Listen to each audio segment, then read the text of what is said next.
قل جاء الحق وزهق الباطل إن الباطل كان زهوقا.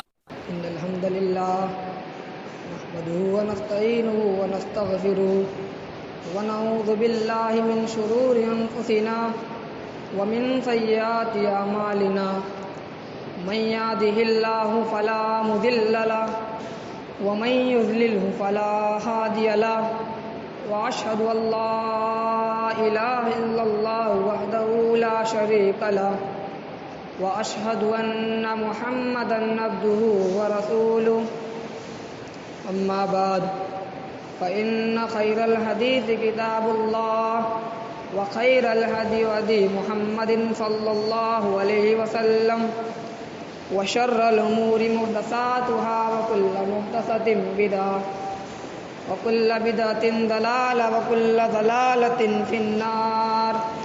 أعوذ بالله من الشيطان الرجيم. بسم الله الرحمن الرحيم.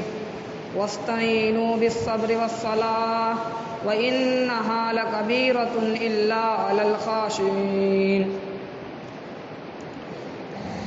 حاضرین جمعہ، محترم سامعین کرام،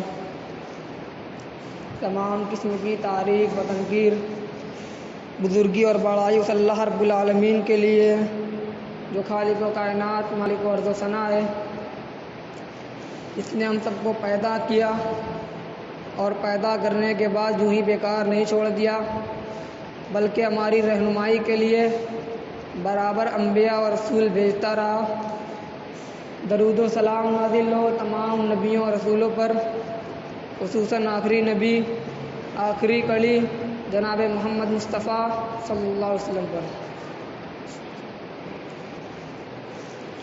محترم سامعین اکرام،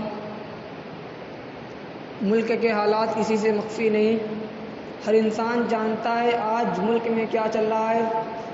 آج اس لاک ڈاؤن کے اندر، لاک ڈاؤن 4 میں سرکار نے مسلمانوں کو بہت ساری چھوٹ دی۔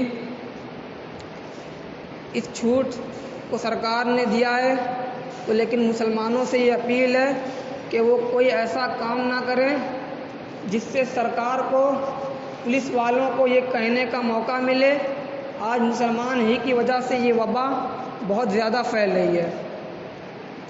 آج مسلمان پہلے سے ہی ذلیل ہے۔ آج مسلمانوں تمہیں بہت زیادہ کہیں بھیڑ لگانے کی ضرورت نہیں ہے جس سے سرکار ہم پر آنچ آئے، جس سے سرکار مسلمانوں پر انگلیاں اٹھائے۔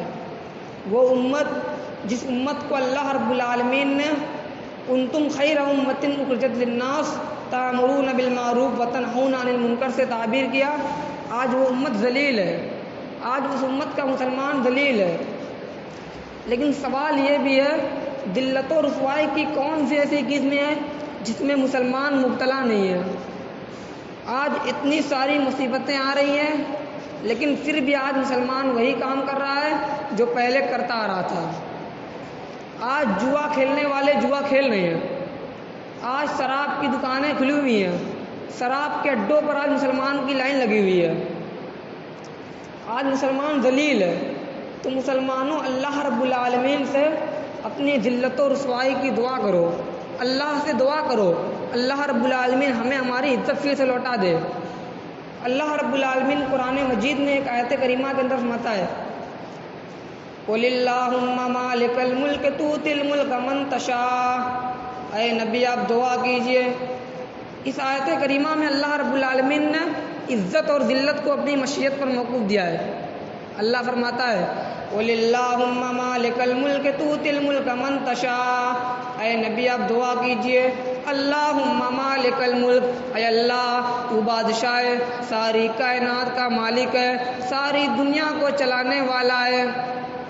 تُؤْتِي الْمُلْكَ مَن تَشَاءُ، جس کو چاہتا ہے بادشاہت دے دیتا ہے، جس کو چاہتا ہے حکومت کا مالک بنا دیتا ہے۔ وَتَنزِعُ الْمُلْكَ مِمَّن تَشَاءُ، اور جس سے چاہتا ہے حکومت چھین لیتا ہے۔ اللہ رب العالمین اگر حکومت دینا جانتا ہے، اللہ رب العالمین کرسی پر بٹھانا جانتا ہے، اللہ بادشاہت دینا جانتا ہے تو بادشاہت چھیننا بھی جانتا ہے۔ وَتَنزِعُ الْمُلْكَ مِمَّن تَشَاءُ، اور اور جس سے چاہتا ہے بادشاہت چھین لیتا ہے۔ اور آگے اللہ رب العالمین عزت اور ذلت کے بارے میں بتا رہا ہے، وَتُعِزُّ مَن تَشَاءُ، عزت کا مالک اللہ ہے، عزت اللہ کے ہاتھ میں ہے، وَتُذِلُّ مَن تَشَاءُ، اور ذلت بھی اللہ رب العالمین کے ہاتھ میں ہے۔ مسلمانوں، آج تم ذلیل ہو، آج تم رسوا ہو، تو اللہ رب العالمین سے عزت کا مطالبہ کرو، اللہ رب العالمین تمہیں تمہاری عزت پھر سے لوٹا دے گا۔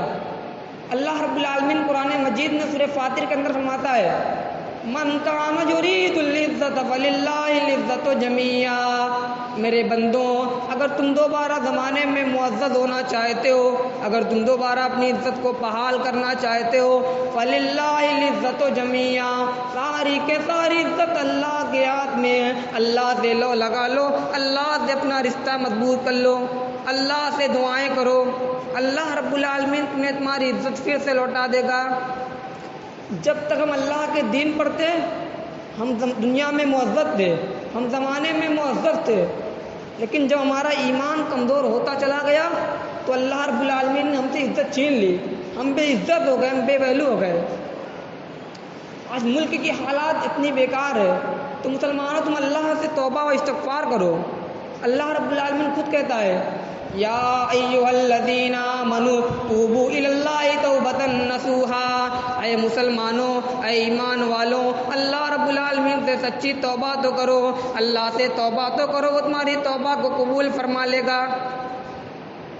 قرآن بار بار اعلان کر رہا ہے، کہیں اللہ فرماتا ہے فاذکرونی اذکرکم واشکروا لی ولا تکفرون، تم مجھے یاد کرو، میرے بندوں تم میرا ذکر کرو، میں تمہیں یاد کرتا رہوں گا، لیکن جب تم مجھے بھلا دو گے تو میں تمہیں کیا یاد کروں گا، تم میرا شکر ادا کرو، میں تمہارا شکر ادا کرتا رہوں گا۔ اللہ رب العالمین اپنے نبی کو توبہ کا حکم دیتا ہے، واستغفر اللہ ان اللہ کان غفورا رحیما، اے میرے نبی اب اللہ سے توبہ کیجئے، بے شک اللہ رب العالمین بخشنے والا اور رحم کرنے والا ہے۔ اللہ رب العالمین قرآن مجید میں مومنوں کو بار بار توبہ کرنے کی توفیق عطا دے رہا ہے، توبہ کرنے کی تاکید کر رہا ہے۔ کہیں فرماتا ہے وَتُوبُوا إِلَى اللَّهِ جَمِيعًا، میرے بندوں تم اللہ سے توبہ کرو تب تم کامیاب رہو گے۔ اے مومنوں اللہ سے توبہ کرو، وَتُوبُوا إِلَى اللَّهِ جَمِيعًا أَيُّهَا الْمُؤْمِنُونَ لَعَلَّكُمْ تُفْلِحُونَ، تم اللہ رب العالمین سے توبہ کرو تو تم کامیاب رہو گے۔ آج اللہ رب العالمین کی جو ہم پر آزمائش ہے، یہ دراصل آزمائش نہیں بلکہ ہمارا رب ہم سے بہت ناراض ہے۔ اس نے ہمیں بار بار موقع دیا کہ ہم اس کی مسجدوں کو آباد کریں، ہم اس کے گھر کو آباد کریں، لیکن ہمارے پاس اللہ کے لیے تھوڑا سا ہی وقت نہیں تھا، ہم دنیا کی رنگینیوں میں مصروف تھے۔ تو اللہ رب العالمین نے ایسی بیماری نازل کی جس بیماری نے ساری دنیا کو تباہ کیا۔ پھر مسلمانوں نے اللہ کی مسجدوں کی طرف، اللہ کے گھر کی طرف رخ کیا تو اللہ رب العالمین نے ان کو وہاں سے نکال دیا، کیونکہ ہم دنیا کی رنگینیوں میں بہت مصروف تھے۔ تو مسلمانوں اللہ رب العالمین کے خاطر نماز کی پابندی کرو، اللہ سے توبہ و استغفار کرو۔ حضرت اماں ایسا بیان کرتی ہیں، اذا حضبه امر صلی، جب اللہ کے نبی کو کوئی مصیبت لاحق ہوتی، جب اللہ کے نبی تکلیف میں ہوتے، جب آپ کو کوئی مصیبت آتی تو آپ نماز میں مشغول ہو جاتے۔ میرے بھائیوں آج ہم پر اتنی آزمائش آ رہی ہے، آج مسلمانوں پر اتنی مصیبتیں آ رہی ہیں، آپ لوگوں سے گزارش ہے زیادہ سے زیادہ اللہ رب العالمین سے توبہ کریں، نماز کی پابندی کریں، کیونکہ اللہ اماں ایسا بیان کرتی ہیں جب بھی اللہ کے نبی کو کوئی مصیبت آتی تو ہم نماز پڑھنے لگتے تھے۔ اور اس لاک ڈاؤن کے اندر جو کل تک جوا نہیں کھیلتے تھے وہ آج جوا کھیل رہے ہیں، اور جب ان سے سوال کرو کہ تم تو فلاں دن جوا نہیں کھیلتے تھے، آج تم جوا کیوں کھیل رہے ہو، تو ان کا جواب یہ ہوتا ہے آج اس لاک ڈاؤن میں ہم فری ہیں، ہمارے پاس کوئی کام کرنے کو نہیں ہے۔ اللہ کے بندے تیرے پاس کوئی کام نہیں ہے، تیرے پاس 2-2 گھنٹے موبائل پر چیٹنگ کرنے کے لیے وقت ہے، تیرے پاس 2-2 گھنٹے چوراہوں پر گلیوں میں گپ بازی کرنے کے لیے وقت ہے، تو 1 گھنٹے نکال کر، آدھے گھنٹے نکال کر اللہ کی کتاب تو پڑھ لیا کر۔ تم بیٹھے رہتے ہو، تم قرآن کی تلاوت کیا کرو، کیونکہ اللہ کے نبی فرماتے ہیں، بخاری اور مسلم کی حدیث ہے، خیرکم من تعلم القرآن وعلمہ، تم میں سے بہتر شخص وہ ہے جو قرآن کو سیکھے اور سکھائے۔ آپ گلیوں میں چوراہوں پر بیٹھنے سے بہتر ہے کہ آپ قرآن پڑھیں، آپ نفل نماز رکھیں۔ رمضان المبارک جیسا عظیم مہینہ گزر گیا، ہم نے اس مہینے میں جو روزے رکھے، اللہ رب العالمین سے دعا اللہ رب العالمین ہمارے روزے کو قبول فرمائے۔ یہ سوال کا مہینہ چل رہا ہے، اللہ کے نبی کی حدیث ہے جتنے رمضان المبارک کے مکمل روزے رکھے اور اس کے بعد وہ سوال کے 6 روزے رکھے تو اس سے سال بھر کے روزے کا ثواب ملے گا۔ تو میرے آپ لوگوں سے اپیل ہے کہ سوال کے بھی آپ لوگ 6 روزے رہیں۔ میرے بھائیوں، ہمیں عالمین کا احسان ماننا چاہیے۔ آج ہم اپنے پریوار کے ساتھ، اپنے فیملی کے ساتھ اپنے گھروں میں خوش ہیں۔ ان لوگوں سے ذرا پوچھو جو اس کرونا وائرس کی مہاماری میں اپنے پریوار سے دور اسپتالوں کے چکر کاٹ رہے ہیں، ذرا ان لوگوں سے پوچھو جو اس مہاماری میں اسپتالوں کے چکر کاٹ رہے ہیں، اسپتالوں میں موت اور زندگی سے لڑ رہے ہیں۔ ذرا ان لوگوں سے پوچھو جو اس کرونا وائرس کی مہاماری میں اپنے پریوار سے دور کسی علاقے میں پھنسے ہوئے ہیں، روٹی کے ایک ٹکڑے کے لیے ترس رہے ہیں۔ ذرا ان لوگوں سے پوچھو جو اس مہاماری میں پردیس کی بے مزہ زندگی گزار رہی ہیں، انہیں بھی اپنے پریوار کا خیال آتا ہوگا، انہیں بھی اپنے بیوی بچوں کا خیال آتا ہوگا۔ ہمیں اللہ کا شکر ادا کرنا چاہیے، آج ہم اپنے پریوار والوں کے ساتھ، اپنی فیملی کے ساتھ ہیں۔ میرے بھائیوں، اللہ رب العالمین تمہارے لیے آسانی چاہتا ہے۔ اتنی ساری چھوٹ ہونے کے باوجود بھی آج مسلمان چوراہوں پر گلیوں میں اپنے ٹائم کو پاس کر رہا ہے۔ میرے بھائیوں، اپنے ٹائم کو پاس کرنے سے بہتر ہے تم اللہ کے قرآن کی تلاوت کر، تو نفلی نمازیں ادا کر۔ اللہ تمہارے لیے تو آسانی چاہتا ہے۔ اللہ فرماتا ہے یرید اللہ بکم الیسر ولا یرید بکم العسر ولتکملوا العدۃ ولتکبروا اللہ علی ما ہداکم ولعلکم تشکرون۔ اللہ تمہارے لیے آسانی چاہتا ہے، وہ تمہارے لیے تنگی کو ناپسند کرتا ہے، مشکل کو تمہارے لیے ناپسند کرتا ہے، تاکہ تم روزوں کی گنتی کو پورا کر سکو۔ اور اللہ رب العالمین نے تمہیں جو ہدایت دی ہے، تم اس ہدایت پر اللہ رب العالمین کا شکر ادا کرو، اللہ کی بڑائی بیان کرو۔ مسلمانوں، اللہ رب العالمین کی بڑائی بیان کرو، اللہ سے لو لگا لو، اللہ سے اپنا رشتہ مضبوط کر لو۔ آخری حدیث پڑھ کر بات ختم کرتا ہوں۔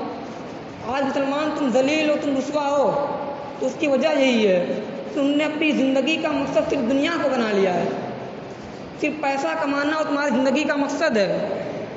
میرے بھائیوں، ابو داؤد کی صحیح روایت ہے، اللہ کے نبی فرماتے ہیں یوشک الامم ان تداعی علیکم کما تداعی الاکلۃ الی کساتها، وہ زمانہ قریب ہے جب دنیا کی تمام قومیں تمہیں برباد کرنے پر تل جائیں گی، دنیا کی تمام قومیں تمہیں مٹانے پر تل جائیں گی۔ جیسے دسترخوان لگاؤ، 4 لوگ کھا رہے ہوں، 4 لوگ اپنی باری کا انتظار کر رہے ہوں۔ میرے بھائیوں، آج وہ زمانہ آ چکا ہے، آج ایک قوم ہمیں برباد کر رہی ہے، دوسری قوم ہمیں برباد کرنے کا منصوبہ کر رہی ہے۔ تو صحابہ اکرام نے پوچھا اللہ کے نبی کیا ہماری اس وقت تعداد کم ہوگی؟ آمین اکلّہ، کیا ہماری اس وقت تعداد کم ہوگی؟ تو آپ نے فرمایا نہیں میرے صحابہ، تمہاری اس وقت تعداد کم نہیں ہوگی، وَلَٰكِنَّكُمْ غُثَاءٌ كَغُثَاءِ السَّيْلِ، لیکن تم سیلاب کی جھانک کے مانند ہوگے۔ سیلاب کے اوپر جو بلبلے ہوتے ہیں تم بلبلوں کے مانند ہوگے۔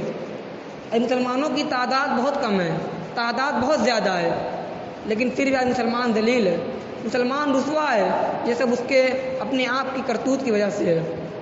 میرے بھائیوں، آخر میں دعا اللہ رب العالمین ہم تمام لوگوں کو نماز قائم کرنے کی توفیق عطا فرما۔ اللہ رب العالمین اس لاک ڈاؤن کے اندر ہمیں زیادہ سے زیادہ توبہ و استغفار ادا کرنے کی توفیق عطا فرما۔ اے اللہ، ملک کے جو حالات ہیں اللہ تو ان حالات کو سدھار دے۔ اے اللہ، تو مسلمانوں میں بھائی چارگی پیدا کر دے۔ اے اللہ، پورے ملک میں امن و امان عطا فرما۔ جب تک زندہ رکھ اسلام پر زندہ رکھ، جب خاتمہ ہو تیرا کلمہ لا الہ الا اللہ زبان پر ہو، آمین۔ وآخر دعوانا الحمد للہ رب العالمین۔